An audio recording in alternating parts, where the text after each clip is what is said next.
Bonjour, nous sommes le jeudi 12 septembre 2019 si vous me voyez sourire dans cet exposé qui sera consacré au Royaume-Uni, euh, ce sera en vertu du principe qu'il vaut mieux en rire qu'en pleurer. Euh, Toute ironie de ma part relèvera de la catégorie britannique bien connue du gallows humor, de l'humour noir, l'humour de potence. Et les Anglais, les Britanniques sont encore disposés à rire de ce qui est en train de se passer dans leur pays, qui est quelque chose d'extraordinaire dans leur histoire. Voilà, alors on commence par un dessin humoristique. Je vous le montre, je ne peux pas le lire à l'envers, ça me paraît bien compliqué. Je vous le montre d'abord. Il y a donc deux personnes qui sortent du 10 Downing Street, qui est donc la résidence officielle des premiers ministres britanniques, et l'un s'adresse à l'autre, il a une expression un petit peu défaite, et il dit la chose suivante. Et ben voilà alors le nouveau plan. Si Boris est en prison, eh bien, il est dans l'impossibilité d'aller à Bruxelles et de demander pour une extension. Voilà, c'est le nouveau plan. À quoi ça fait référence? Ça fait référence aux choses que les Britanniques observe ces jours-ci. Monsieur Boris Johnson a une carrière calamiteuse. 8 motions ont été présentées au Parlement, 6 depuis sa nomination et 6 ont été défaites cinglantes pour son camp. Mais son camp essaye encore d'expliquer à chaque fois que ce revers supplémentaire cache quelque chose, permet d'utiliser l'atout, la carte qui permettra de sauver la mise, et qu'en fait tout ça c'est un plan diabolique, machiavélique pour faire avancer les choses. Et donc le dernier épisode de l'épisode machiavélique, c'est donc que monsieur Johnson soit non seulement renversé, mais qu'il atterrisse carrément en prison, et ça lui permettra de réussir son plan machiavélique, qui est donc une sortie de l'Union européenne sans accord.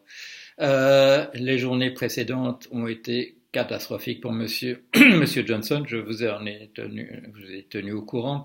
Hier, il a encore eu deux événements qui sont parmi les revers les majeurs, les plus considérables. Le premier, je vous en ai parlé tout de suite. Ça a fait la une des journaux britanniques et de la presse internationale. Une cour d'appel en Écosse a dit que la décision de la prorogation, la décision d'ajourner le Parlement pour 5 semaines par M.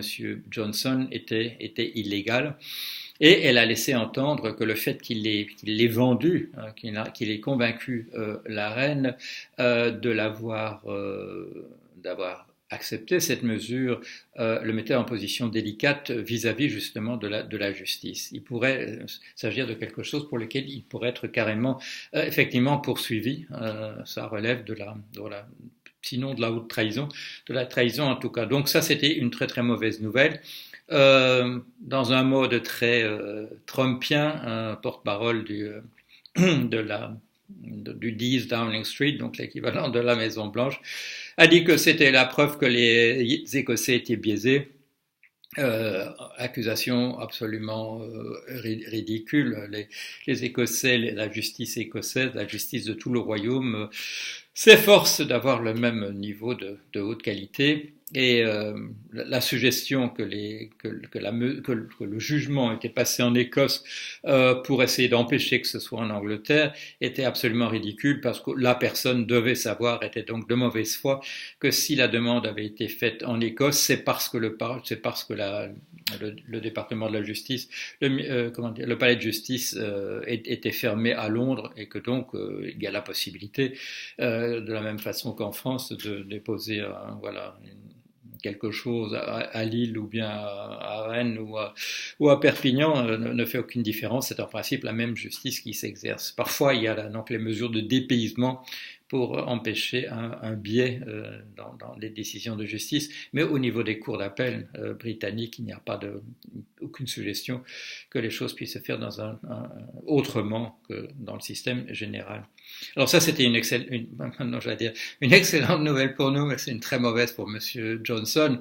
Il y a eu aussi, et ça c'est la justice qui l'a imposé, que soit révélé le document qui s'appelle Yellowhammer, le document de mesures et de précautions à prendre en cas d'un Brexit sans accord. Ce document avait déjà fuité au mois d'août, mais on n'était pas très sûr de du coup de sa provenance et de son statut. S'agissait-il d'un brouillon d'avant qu'il soit Premier ministre, comme l'a prétendu Monsieur Johnson, ce qui est faux puisque la date maintenant est vraiment visible. Il s'agit d'un document qui a été émis alors qu'il était déjà Premier ministre, et le portrait est fait de catastrophe absolument abominable. Là, le trafic entre la France et la Grande-Bretagne sur les premières 24 heures pourrait tomber à la moitié ou encore moins 40% de ce qu'il est, en raison du fait que les camions qui opèrent la rotation entre le continent et la Grande-Bretagne, qui dépend énormément du continent pour les produits pharmaceutiques et pour l'alimentation, que la quasi-totalité, 85% de ces camions ne sont pas équipés pour leur permettre de passer en douane facilement en France. Si bien que des retards de un jour et demi, 2 jours et demi sont à attendre, une baisse du trafic donc de la moitié au moins, et une situation qui pourrait se maintenir pendant 3 mois. Pour ce qui est des médicaments nécessaires d'urgence et dont le trafic, la circulation doit être constante du fait que ce sont des produits à faible conservation, on arriverait rapidement à une situation catastrophique du point de vue de l'alimentation des pharmacies en Grande-Bretagne. Le document parle aussi de troubles à attendre de l'ordre public, avec des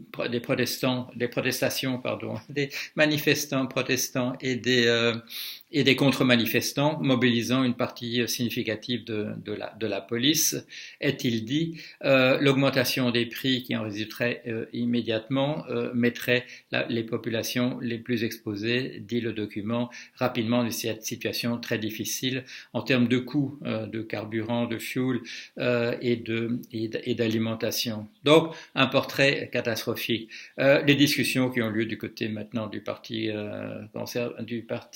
conservateur sont de savoir s'il s'agit ce document décrit une situation, la pire situation possible. Le document utilise le mot de raisonnable. Il s'agit d'un scénario raisonnable des choses qui pourraient se passer. Il s'agit effectivement d'un worst case scenario, c'est-à-dire une description de ce qui pourrait aller mal, mais, est-il ajouté, raisonnable, donc sans termes excessifs. Situation très très difficile pour Monsieur Johnson. Maintenant, on lui décrit la situation qui aurait lieu le 31 octobre si aucun accord n'avait lieu. Menacé de poursuites judiciaires éventuellement, Monsieur Dominic Grieve, l'ancien ministre de la Justice, avait demandé aussi à ce que soit divulguée la correspondance autour de la mesure qui est donc désavouée par les tribunaux d'ajourner le Parlement pendant 5 semaines, et ce monsieur Dominic Grieve, donc ancien ministre de la Justice sous David Cameron, c'est-à-dire donc une personnalité du parti conservateur, dit qu'à sa connaissance, d'après ce qu'il a pu voir, cette correspondance dont il a demandé qu'elle devienne publique contient les éléments d'un scandale. Mais bien entendu, le parti conservateur là a refusé de diffuser ces documents, disant qu'ils étaient de nature personnelle. On a déjà entendu ça dans d'autres contextes. Donc, Monsieur Boris Johnson, qui hier matin était en position délicate, s'est retrouvé hier soir dans une position encore beaucoup plus délicate. Je vous tiens au courant. Un petit commentaire d'ordre personnel. De 2005 à 2008, j'ai essayé d'alerter, sans avoir un blog à l'époque, simplement par des mails, par des courriers, en écrivant un livre, j'ai essayé d'annoncer, de prévenir, d'alerter à la crise des subprimes qui allait avoir lieu. J'étais bien placé, voilà, je me trouvais dans un secteur très proche, puis j'ai travaillé dans le secteur même des subprimes délibérément, une fois mon manuscrit pas publié, mais voilà, terminé. Et j'étais absolument pas écouté. Il y a eu quelques articles publiés en 2005-2006 annonçant la crise, mais de manière tellement confidentielle qu'il ne s'agissait pas vraiment d'alerter. Il n'y avait pas assez de gens qui le voyaient. Ce qui est apparu était en français, ce qui était pas encore le meilleur moyen de faire circuler l'information aux États-Unis. Bien sûr, mes collègues savaient ce que je disais. La plupart disaient d'ailleurs la même chose ou faisaient circuler les informations que je mettais ensemble. Les faits m'ont donné raison.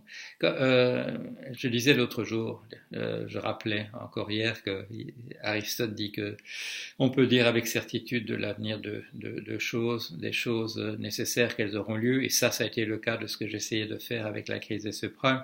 Et l'autre chose qu'on peut dire à propos de l'avenir, c'est que les choses impossibles ne peuvent pas avoir lieu, elles n'auront pas lieu, indépendamment du fait qu'une majorité du peuple, même importante, puisse voter pour des propositions impossibles. Ça fait aucune différence. C'est impossible, ça n'aura pas lieu. J'ai répété au cours des 3 années, depuis juin 2016, j'ai fait des chroniques dans le journal Le Monde, j'ai fait des chroniques dans le journal L'Écho en Belgique, j'ai fait des chroniques dans Trends Tendance, le magazine des milieux d'affaires en Belgique, sur le Brexit. J'ai de quoi, là aussi, comme pour Trump, j'ai de quoi faire un volume en expliquant ce qui se passait au fur et à mesure.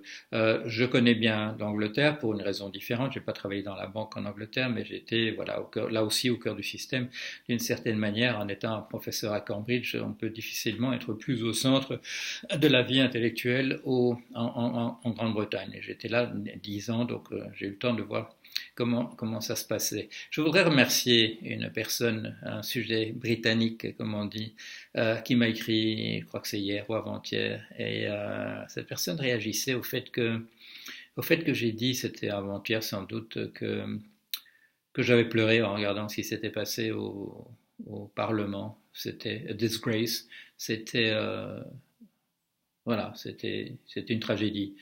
C'est pas bien pour un pays d'en arriver là, à ce qu'on et encore, le petit document de la BBC que je vous ai montré était expurgé. On n'en était pas aux insultes pures et simples. C'est mauvais pour une nation. C'est une grande nation. Elle a, voilà, elle a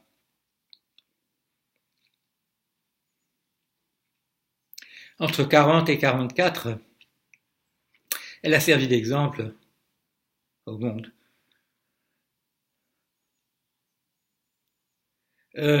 Pour les gens qui écoutaient secrètement la BBC dans les pays occupés, c'était important. C'était très important sa résistance. Ça aidait tout le monde. Ça a aidé tout le monde. C'était un exemple de persévérance, etc. Tous les Britanniques ne sont pas des gens honorables. Je peux dire quelque chose, je dirais de moins positif, que j'ai dit quand j'étais jeune, dans une bagarre improvisée. Je préférais de loin avoir des Français devant moi que des Britanniques parce que voilà, ça se passe encore autrement. Voilà, donc ça c'est un petit élément un peu plus négatif. Merci quand même à cette personne qui m'a donné des éléments d'information, qui m'a soutenu, et moi je l'ai soutenu à mon tour. Nous sommes dans une période difficile. C'est pas avec plaisir que je vois ma prophétie entre guillemets se réaliser, que le Brexit est impossible. C'est avec tristesse, c'est avec tristesse. Bon, c'était avec tristesse aussi là. Les subprimes, mais il est dommage que les gens qui crient casse-cou soient écoutés de manière distraite. Voilà. J'ai été écouté de manière moins distraite pour le Brexit, mais ça n'a pas fait beaucoup de différence. Euh, voilà, je termine sur une petite note personnelle, pour dire que tout ça ne me fait pas plaisir, tout ça ne me fait pas plaisir. Comme d'habitude, dans les tragédies, on voit l'humanité au mieux de sa forme et au pire de sa forme.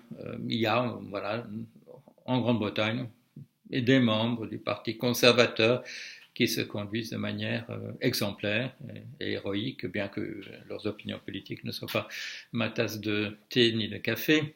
Il faut le dire aussi. Je continue de vous tenir au courant. Regardez la petite vidéo que j'ai faite à Transmutation. Voilà, c'est pas mon exposé. Mon exposé va venir. Mon exposé devant la salle. Mais là, c'est une petite capsule qui a été faite très bien par une personne qui s'occupait de ça, d'interviewer les intervenants sous forme de petites vidéos. Je parle de manière condensée de l'extinction, c'est une autre histoire, encore qu'elle soit liée malheureusement. Et si vous avez le temps de passer les 6 minutes à regarder ça, quand j'étais allé la fois précédente à Transmutation, c'était il y a 7 ans, sans doute en 2012, on avait fait de la même manière, c'est la même personne d'ailleurs qui avait fait une petite vidéo, elle est bien regardée, elle est très regardée. Elle fait partie des vidéos, de mes vidéos les plus vues que vous pouvez maintenant voir dans la colonne de gauche du blog. Voilà, allez, à bientôt. J'espère pas trop bientôt parce que ça voudrait dire que les choses s'aggravent encore ici ou là dans un monde dont l'état présent ressemble fort à de l'effondrement. Allez, à bientôt.